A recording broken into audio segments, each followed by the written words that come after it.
In episode 11, right before Marty leaves Mexico, he meets with Javi's lawyer, the same lawyer that tried to intimidate Claire Shaw, and he gives her some instructions on a shipment to New Orleans.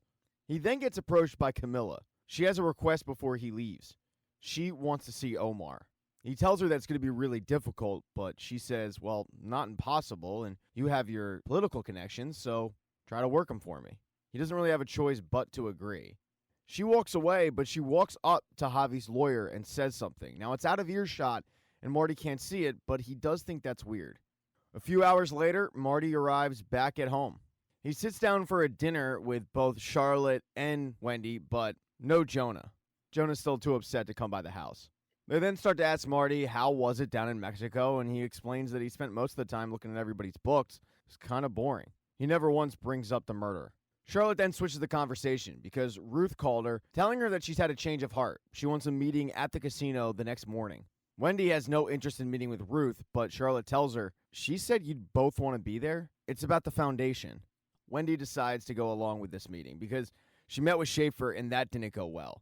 He wants his money. So any kind of news about the foundation, she needs to take a meeting on. She needs to dig herself out of this hole that she's in.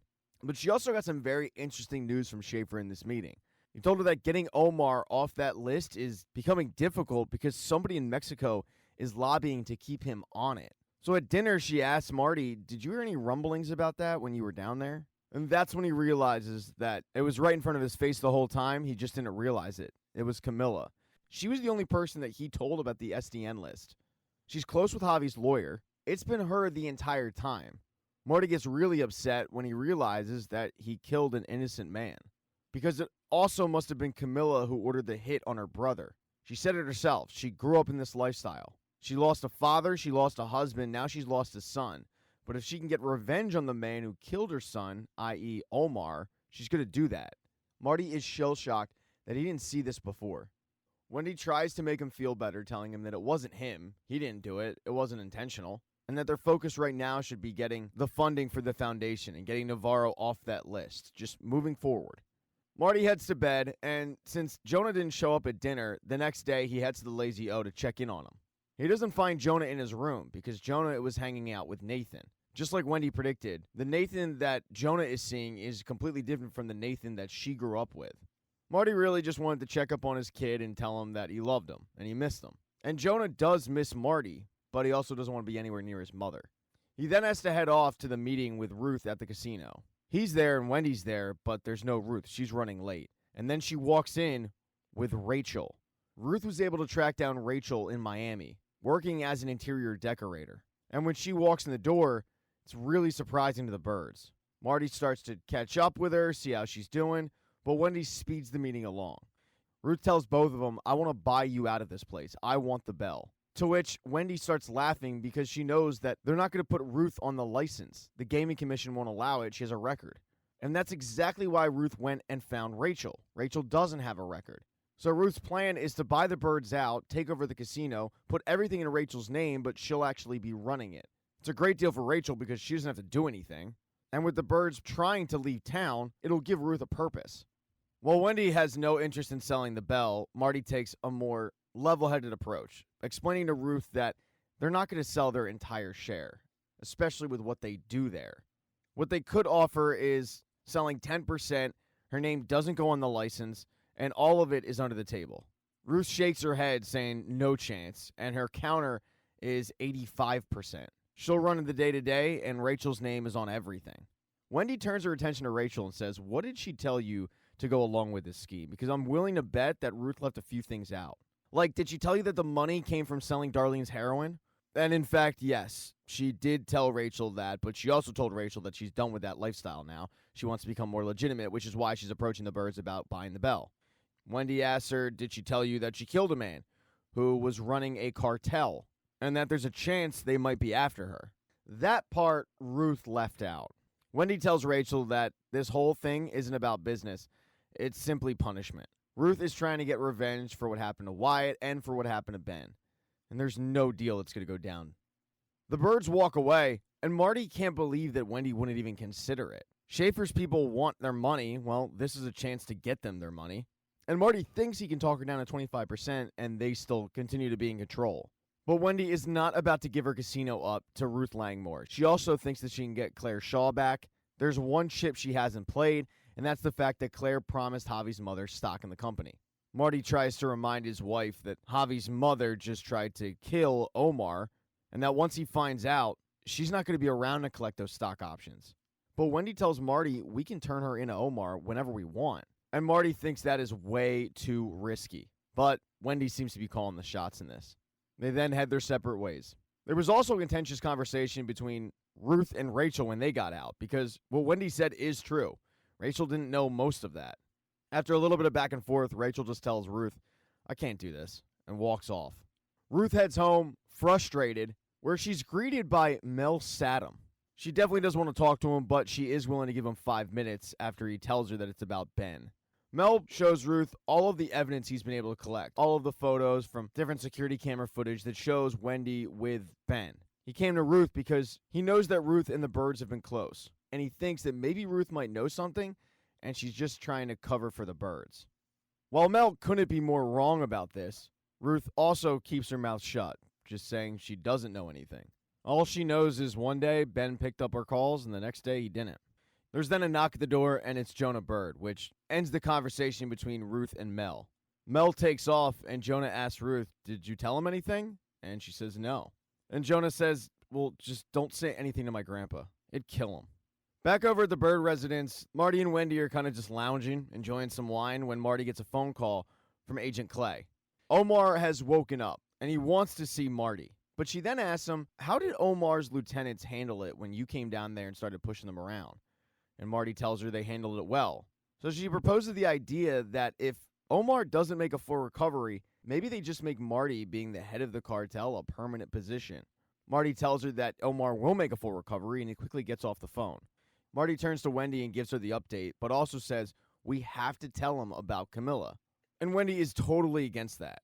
Marty tells Wendy, we can't hide this, and we have no idea what she's planning. But Wendy shoots back, well, we don't know what he's going to do. Telling him this will make him desperate and paranoid. He needs to believe that we're still up to the task, and the idea that we killed the wrong guy doesn't present that. So Marty does what he's told. He heads to go meet with Navarro, never once bringing up the fact that Marty's convinced Camilla was the one who put the hit out on him. The only question that Omar has is, when Marty found out that it was Cabrera who betrayed him, did he hesitate to act? And Marty says no. Omar smirks and says, then you played my part well. When Marty gets home from his visit with Omar, he's surprised because Nelson is standing at his house. And seeing Nelson is never a good sign. Nelson's not there to kill him, though. He just tells him, you have a visitor. And Marty is stunned to walk into his living room and see Camilla chatting it up with Wendy. Wendy tells Marty that she reached out to Camilla, and they both are going to join Marty in Chicago the next day. She's going to take Camilla to meet Claire and talk about those stock options. Camilla thanks them both and then asks Marty, is there any chance I can go see my brother? Marty tells her not at the moment, but he will keep trying, which is all a lie. When Camilla leaves, Marty is at a loss for words that Wendy actually called Camilla up and invited her there. But as Wendy puts it, it's the smartest play. When Marty reminds her that Camilla wants to kill Omar, Wendy tells Marty no. She's going to help us get Claire back. And if she gets them Claire, it can fund the foundation for years. They start arguing back and forth about whether or not they can trust her, and Wendy says, I'm not planning on trusting her. I'm going to use her. Marty heads to the Bird Foundation, but as he's leaving, he gets a phone call from Rachel, who is pissed off. While she was in town, she decided to go visit her old buddy Tuck, only to find that Tuck isn't doing so well.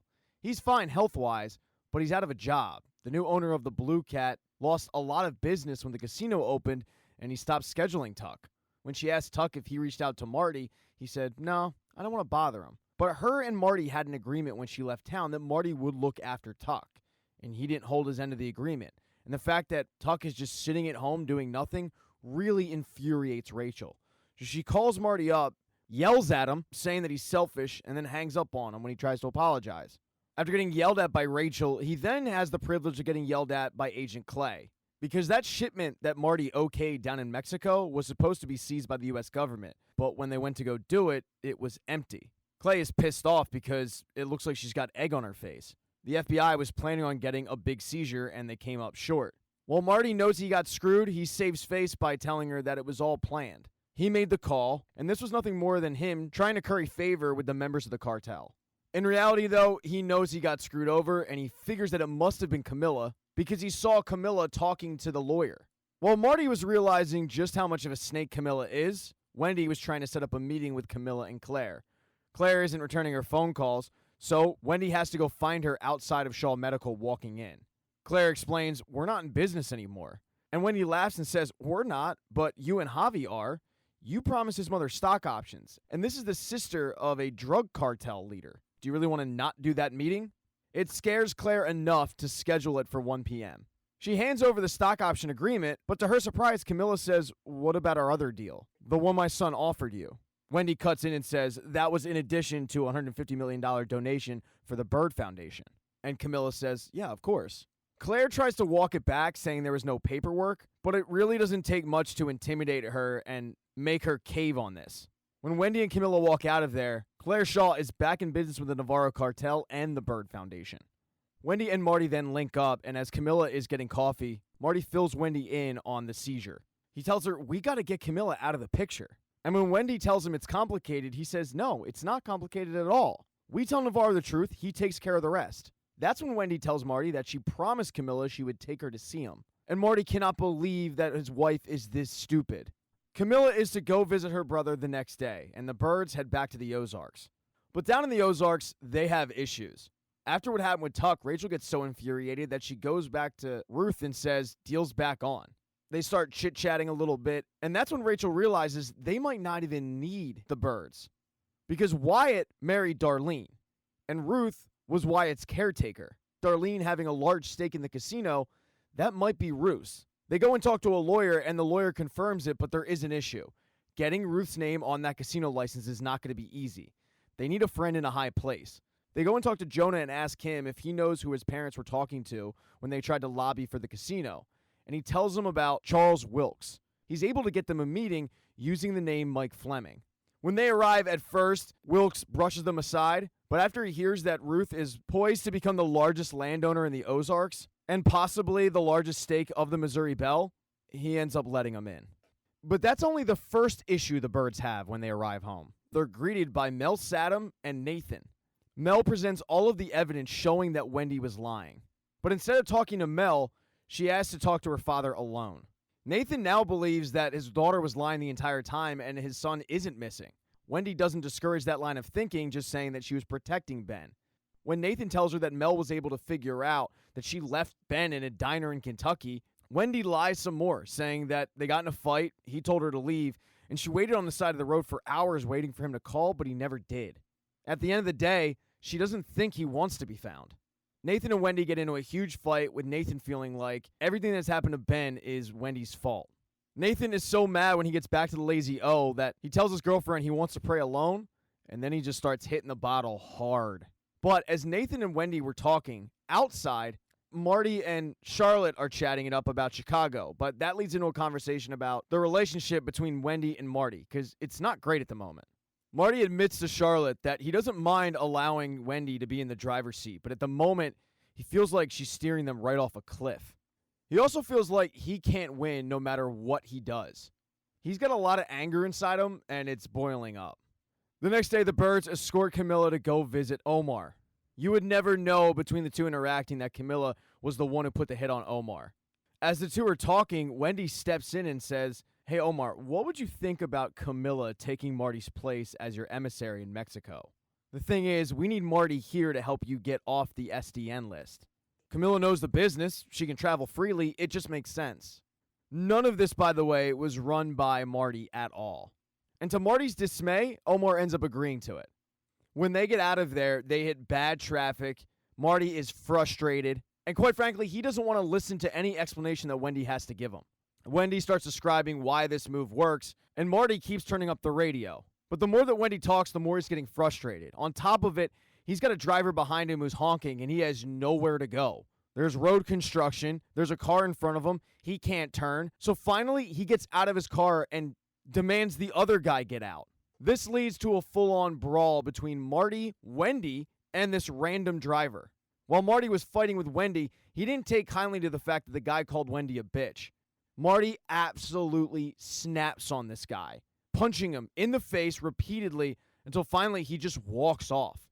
Thank you so much for checking out this recap. Please consider subscribing to the channel. Hit thumbs up if you liked it. Smash that thumbs down button if you thought this sucked. Make sure to be nice in the comment section. If you don't see the next video up in the end screen there, I'll get it up in a few days, not to worry. And I have merchandise, so go buy a mug or something.